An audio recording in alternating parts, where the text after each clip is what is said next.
저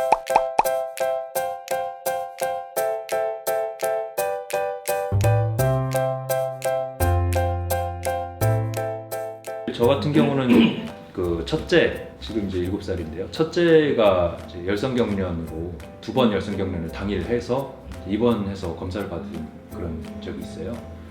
그래서 엄마랑 그 장모님이 엄청 놀라셔서 119 부르고 난리가 났었는데, 근데 그 경험하고 나니까 헐레벌떡 아기 안고 막 뛰어들어오면서 우리 애 죽어요 하는 열성경련 엄마들의 마음이 좀 이해가 되더라고요. 근데 이 부분은 경험하신 분들 같은 경우에는 그게 어떤 질환인지 알지만 사실 주변에 물어보니까 모르는 경우가 많더라고요. 네, 그렇죠. 그게 어떤 질환이고 증상이 어떤 건지. 열성경련은 열이 이제 소아의 경우는 열에 대한 경련에 대한 역치가 좀 성인보다는 좀 낮아요. 네, 그러다 보니까 이제 소아 때 열이 나는 것만으로도, 아니면 좀 더 심한 경우는 장염, 설사하는 것만으로도 경련을 할 수가 있습니다. 아니면 어떤 때는 처음에는 열이 안 났는데 열이 나면서 바로 경련을 하는 경우도 있어요. 그래서 그렇게 해서 경련을 할 때에 이제 전신간대성 경련이라고 해서 아이가 이제 눈 돌아가고 손발 이렇게 떨면서 그렇게 하는 경련을 하는 경우가 많은데, 그러면 어떤 엄마 아빠라도 당황할 수밖에 없죠. 특히 처음 경험하시는 거라면. 경련이라는 건 경련파가 전체 뇌를 돌아서 한번 다 그 모든 세포들이 활성화되고 나면 다시 잦아드는 게 경련이거든요. 그 시간이 좀 길 수도 있고 짧을 수도 있지만, 그래서 경련을 한다, 너무 무섭고 놀랍고 애가 의식이 없어서 위험해 보이고 하겠지만, 경련이 발생해도 5분 이내, 그리고 열이 나면서 경련, 그 다음에 하루에 한 번까지는 정상으로 볼 수 있다라더라 라는 걸 오늘 이제 듣고 나시면 만약에 그런 일이 발생해도 조금 당황을 덜 하시지 않을까, 예, 그런 생각이 듭니다. 하지만 만약에 2번 이상 발생했거나, 저희 이제 첫째가 2번 이상 발생해서 입원한 것처럼요, 2번 이상 발생했거나, 아니면은 경련이 5분 이상 넘어가거나, 아니면은 이제 청색진이 너무 심했어가지고 산소 치료가 필요한 경우나, 물론 이제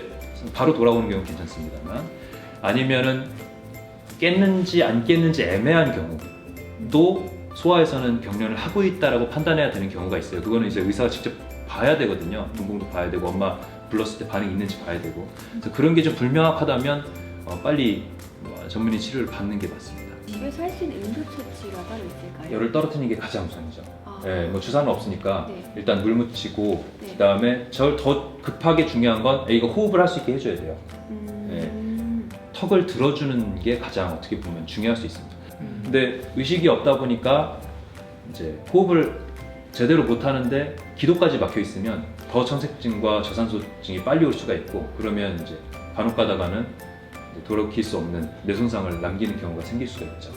그래서 턱을 어떻게 들어주냐 하면, 우리 턱 보면 이렇게 앵글이 있거든요. 네. 이 턱 앵글을 이렇게 누운 상태니까 얘가 들어준다고 생각하면 됩니다. 그럼 제일 간단하고요. 입을 벌리면서 들어준다고 생각하면 돼요.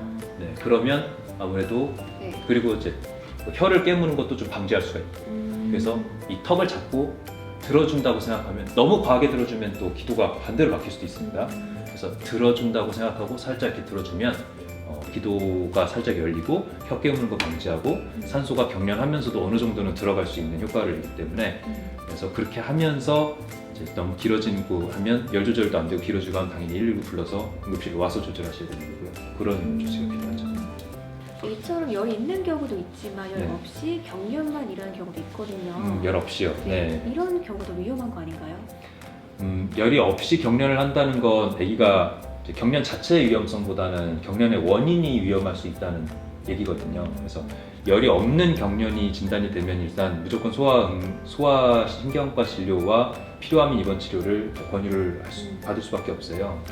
그래서 그런 경우에는 이제 머리 MRI나 이제 뇌파 검사를 이제 입원해서 시행을 해봐야 되고요. 네. 그렇게 해서 만약에 뇌파에서 이제 뇌전증이라고 하죠. 이제 간지 숨어 있는 경우가 확인이 된 경우가 있을 수도 있고, 아니면 이제 MRI에서 뇌 안에 이제 종양이나 이런 게 숨어 있을 수도 있기 때문에 그런 검사는 이제 필요하다고 보시는 게 맞습니다. 그래서 열이 있는 경련이면 조금 덜 걱정을 하는 거고, 열이 없는 경련이면 위험한 무언가가 숨어 있을 수 있다라는 생각 때문에 걱정을 하는 거예요.